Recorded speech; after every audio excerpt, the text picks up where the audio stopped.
أعوذ بالله من الشيطان الرجيم.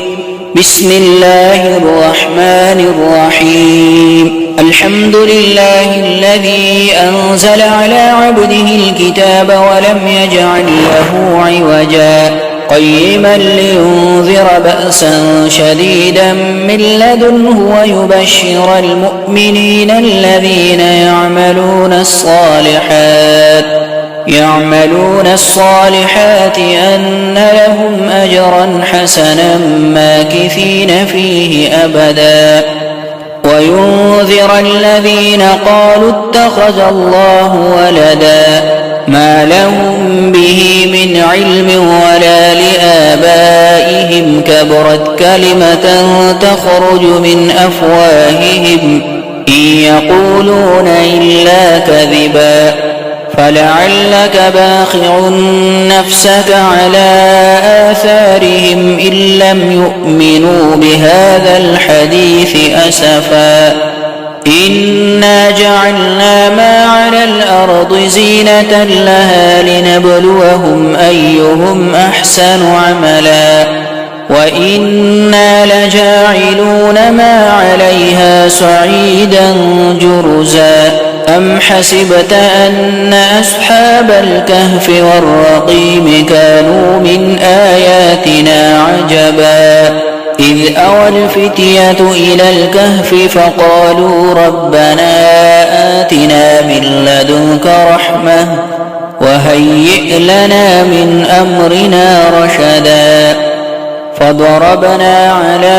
آذانهم في الكهف سنين عددا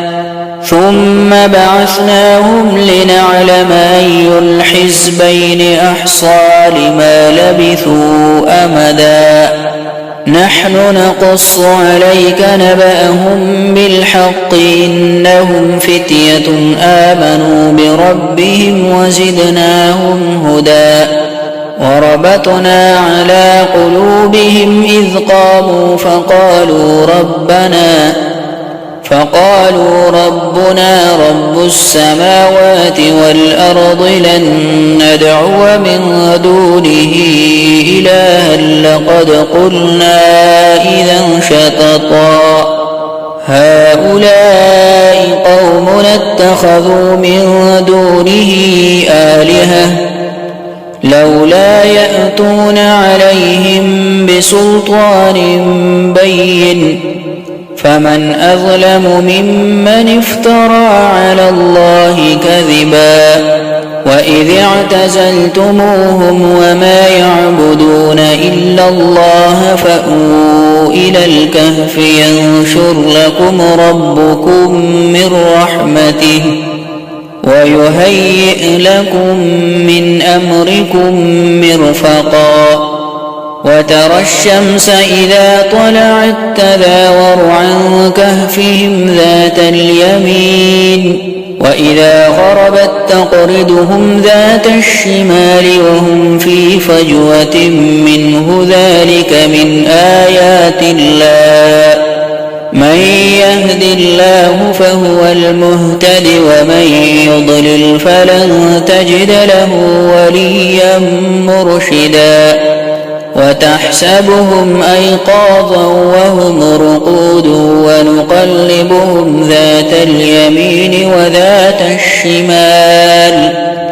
وكلبهم باسط ذراعيه بالوصيد لو اطلعت عليهم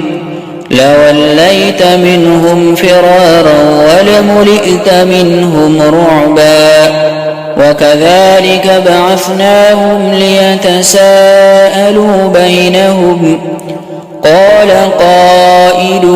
منهم كم لبثتم قالوا لبثنا يوما أو بعض يوم قالوا ربكم أعلم بما لبثتم فابعثوا أحدكم بورقكم هذه إلى المدينة فلينظر أيها أزكى طعاما فليأتكم برزق منه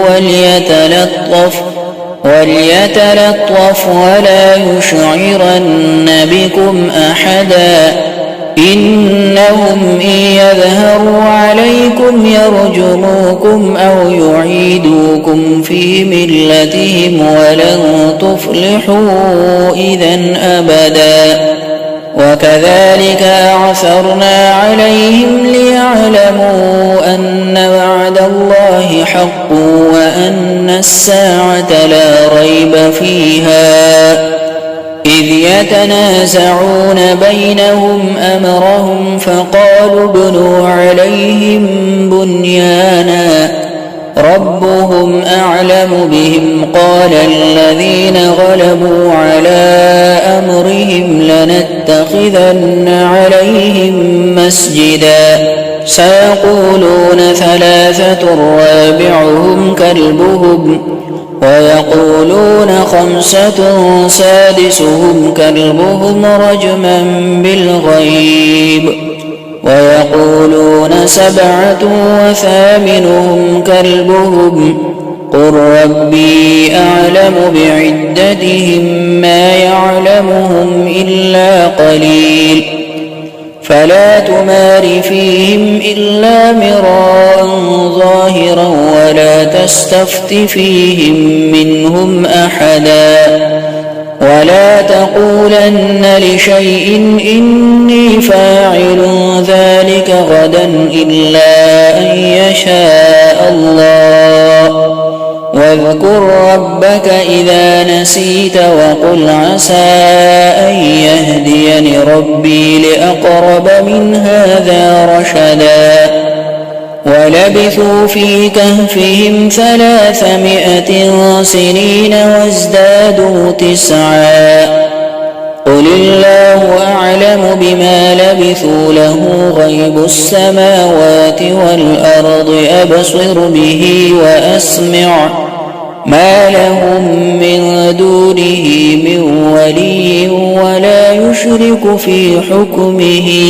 أحدا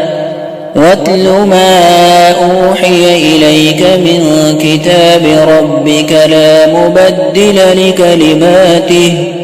ولن تجد من دونه ملتحدا واصبر نفسك مع الذين يدعون ربهم بالغداة والعشي يريدون وجهه ولا تعد عيناك عنهم تريد زينة الحياة الدنيا ولا تطع من أغفلنا قلبه عن ذكرنا واتبع هواه وكان أمره فرطا وقل الحق من ربكم فمن شاء فليؤمن ومن شاء فليكفر إنا أعتدنا للظالمين نارا أحاط بهم سرادقها وإن يستغيثوا يغاثوا بماء كالمهل يشوي الوجوه بئس الشراب وساءت مرتفقا إن الذين آمنوا وعملوا الصالحات إنا لا نضيع أجر من أحسن عملا أولئك لهم جنات عدن تجري من تحتهم الأنهار يحلون فيها من أساور من ذهب ويلبسون ثيابا خضرا من سندس واستبرق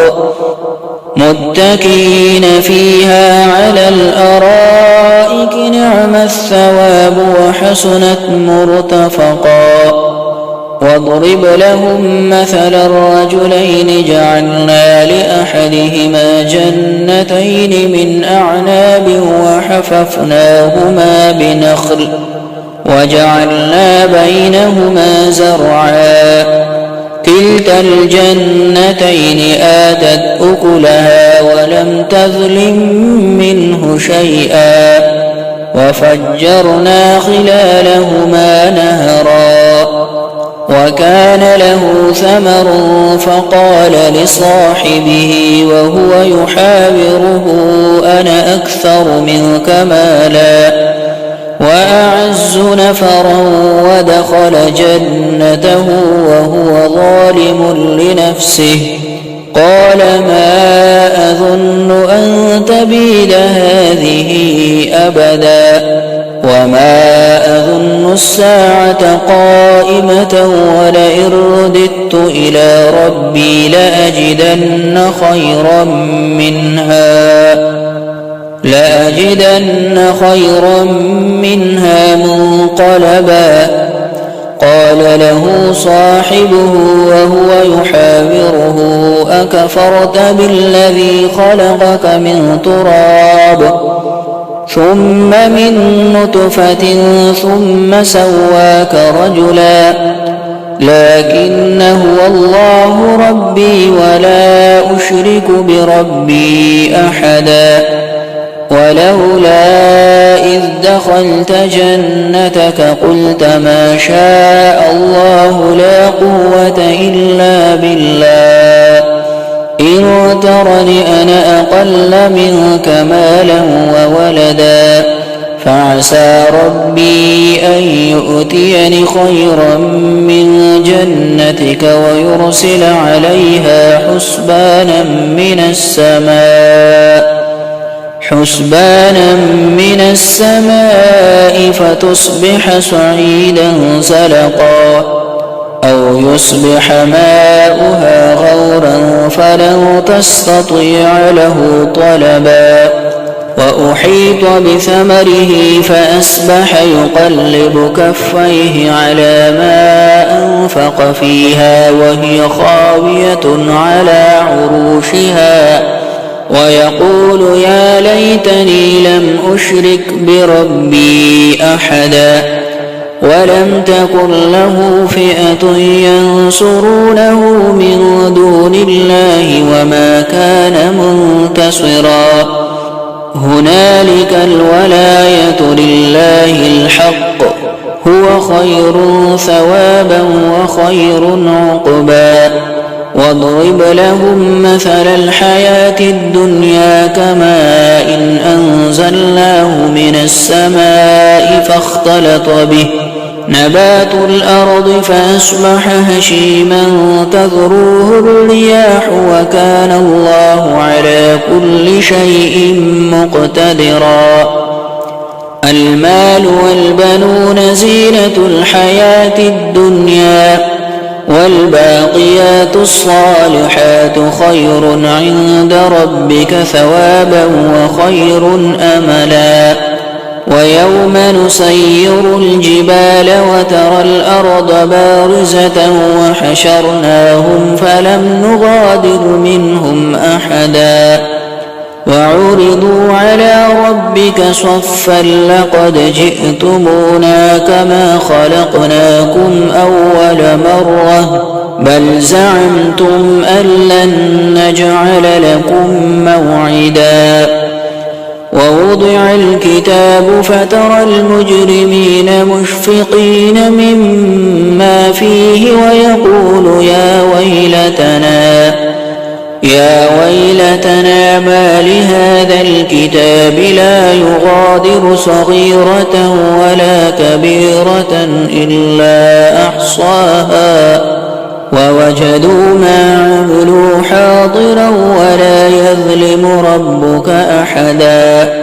وإذ قلنا للملائكة اسجدوا لآدم فسجدوا إلا إبليس كان من الجن ففسق عن أمر ربه أفتتخذونه وذريته أولياء من دوني وهم لكم عدو بئس للظالمين بدلا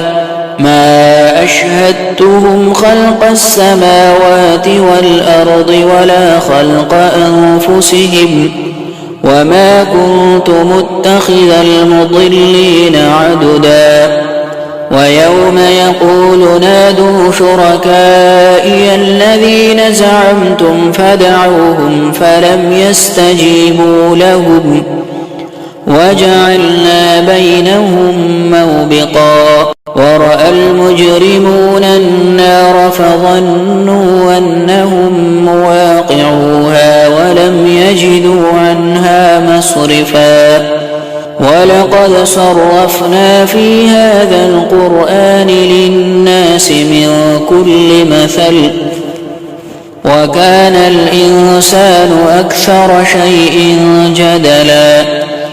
وما منع الناس أن يؤمنوا إذ جاءهم الهدى ويستغفروا ربهم إلا أن تأتيهم سنة الأولين أو يأتيهم العذاب قبلا وما نرسل المرسلين إلا مبشرين ومنذرين ويجادل الذين كفروا بالباطل ليدحضوا به الحق واتخذوا آياتي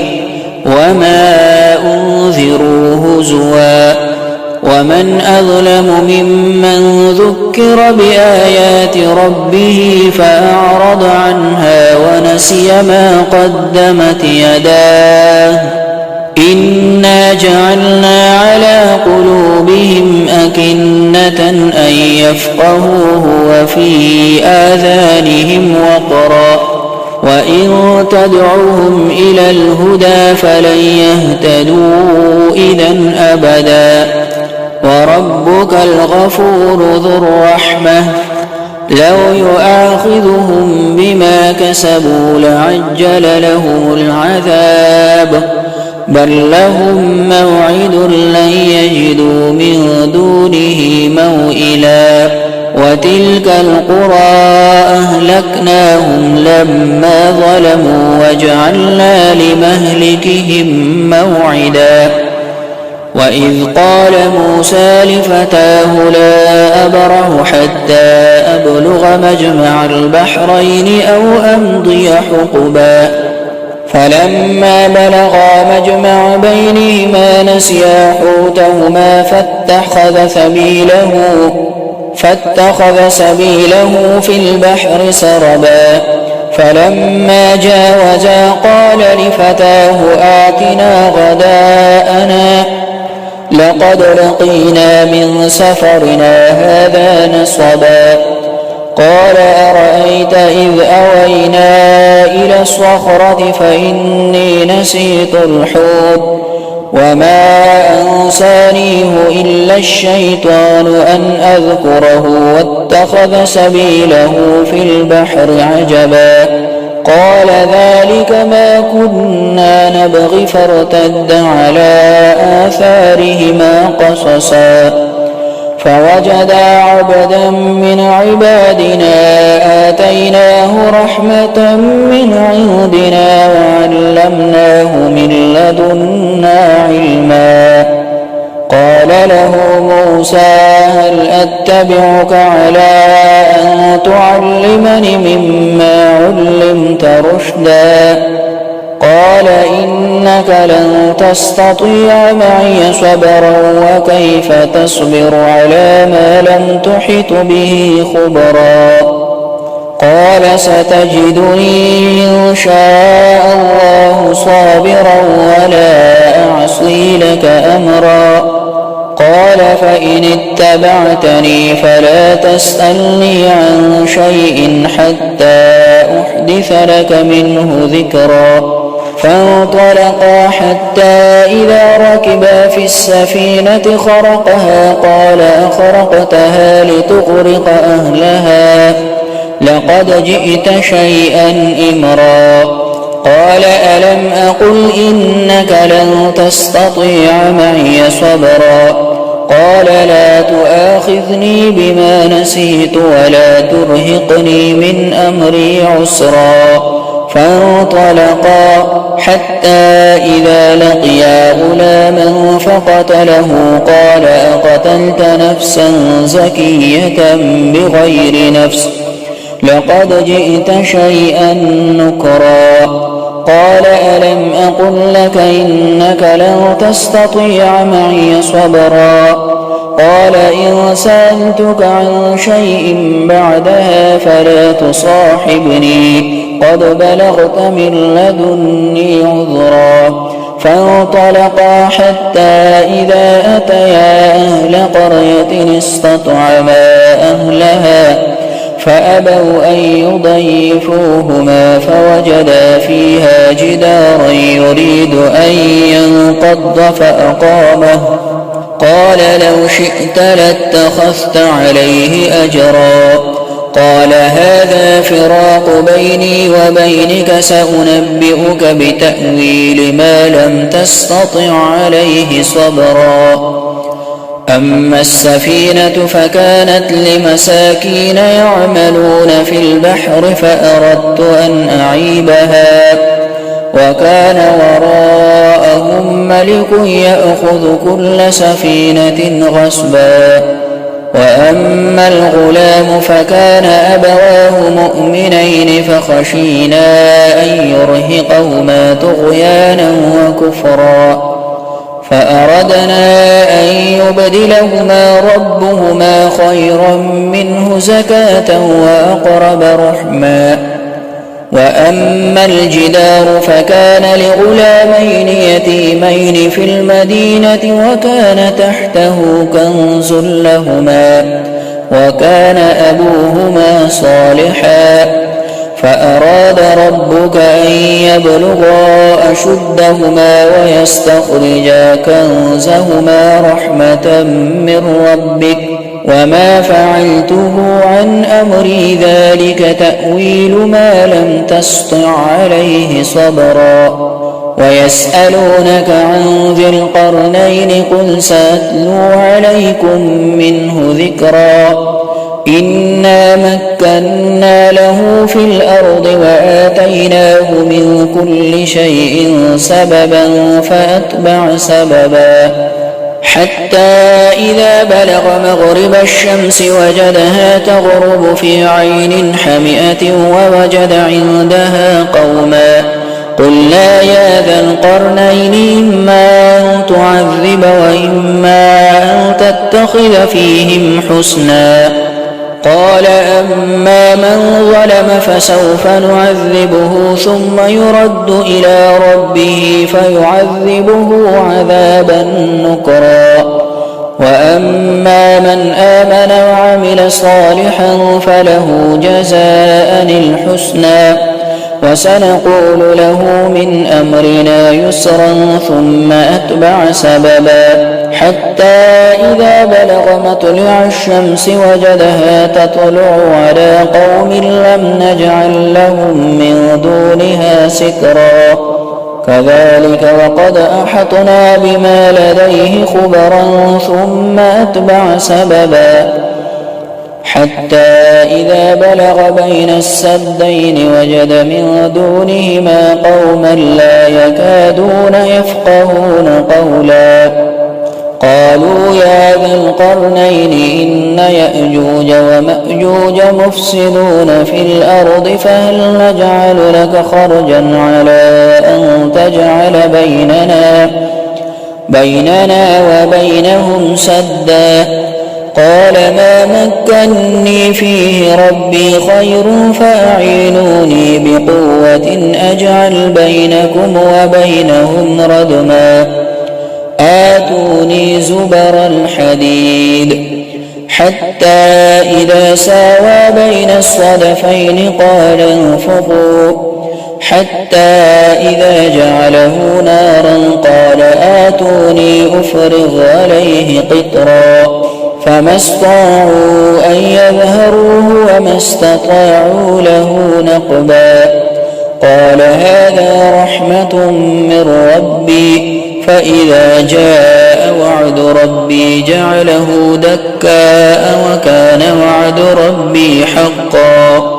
وتركنا بعضهم يومئذ يموج في بعض ونفخ في الصور فجمعناهم جمعا وعرضنا جهنم يومئذ للكافرين عرضا الذين كانت أعينهم في غطاء عن ذكري وكانوا لا يستطيعون سمعا أفحسب الذين كفروا أن يتخذوا عبادي من دوني أولياء إنا أعتدنا جهنم للكافرين نزلا قل هل ننبئكم بالأخسرين أعمالا الذين ضل سعيهم في الحياة الدنيا وهم يحسبون أنهم يحسنون صنعا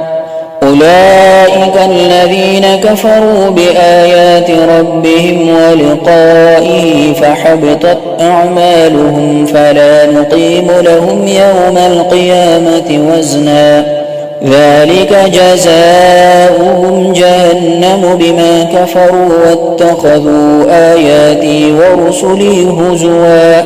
إن الذين آمنوا وعملوا الصالحات كانت لهم جنات الفردوس نزلا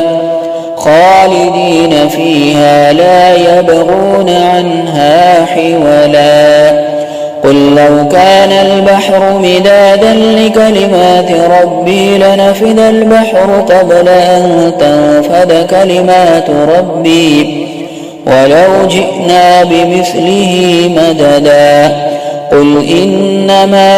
أنا بشر مثلكم يوحى إلي أنما إلهكم إله واحد فمن كان يرجو لقاء ربه فليعمل عملا صالحا ولا يشرك بعبادة ربه أحدا.